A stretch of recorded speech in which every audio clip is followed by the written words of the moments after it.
Fala, devs e devas! Essa primeira aula, a gente vai ver rapidamente a história da primeira linguagem de programação.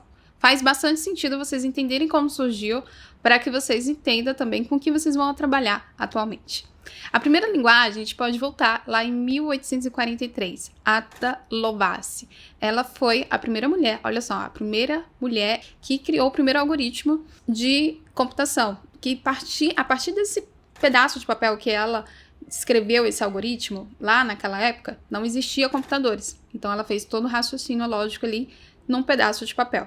E as linguagens de programação, elas percorrem, obviamente, um longo caminho desde então, mas para entender o início, né, como surgiu, foi a partir de Ada. Então, Ada, em 1843, escreve no pedaço de papel um algoritmo. E só lá depois, na máquina de Charles, ele consegue jogar esses algoritmos e daí surgir essa base para todas as linguagens de programação.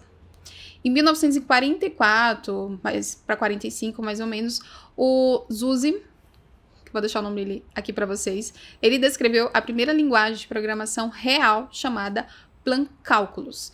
Então, a partir daquele raciocínio lógico de Ada, foi desencadeando o melhor entendimento de soluções para se comunicar e criar linguagem de programação com máquinas.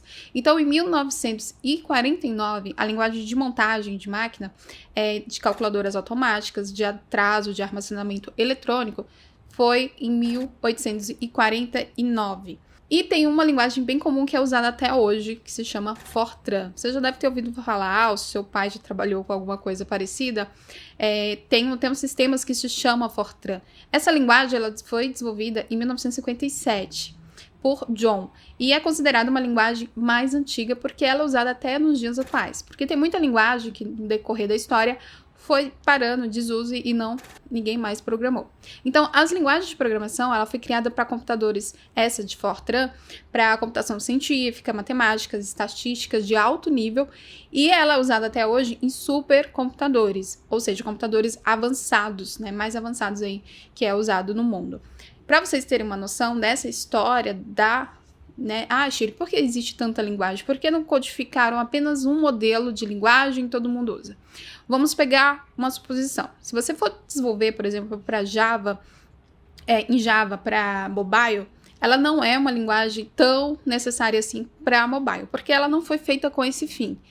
Se vocês pegarem a história do Java, por exemplo, que a gente não vai entrar aqui no contexto, mas ela foi desenvolvida para uma coisa específica, para solucionar um problema específico. Então, essa linguagem de programação, ela acaba que, sim, consegue fazer outras coisas, mas como ela não tem esse propósito real, ela não vai se sair tão bem assim para esse fim.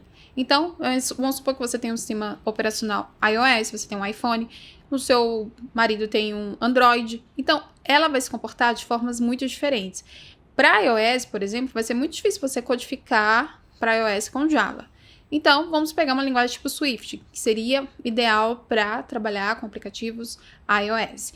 E cada linguagem ela vai se adaptando àquele sistema operacional do aparelho.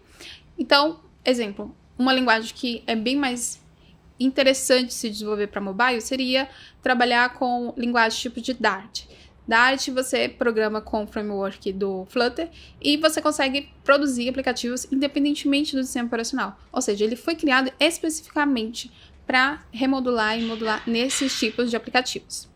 Então, C#, por exemplo, a gente pode trabalhar com C# para mobile, a gente pode trabalhar com C# para jogos, e ele tem um fim que foi o início dele ali, foi mais para desktop, web e jogos. Então, ela é uma linguagem realmente direcionada para esse tipo de fim, para trabalhar com jogos, para trabalhar com sistemas webs e para trabalhar também com mobile. Então, uma linguagem que ela é bem modular, você consegue trabalhar com várias coisas. Agora, se eu fosse querer trabalhar com supercomputadores, com uma linguagem com essa linguagem C#, por exemplo, ela já não teria tão performance assim, porque ela não foi criada para esse fim. É mais ou menos isso.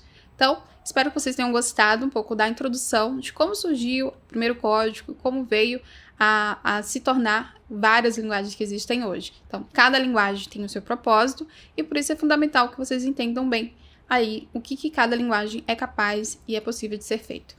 Espero que vocês tenham gostado. Não esqueça de avaliar a aula. Se você gostou, deixa as estrelinhas aí.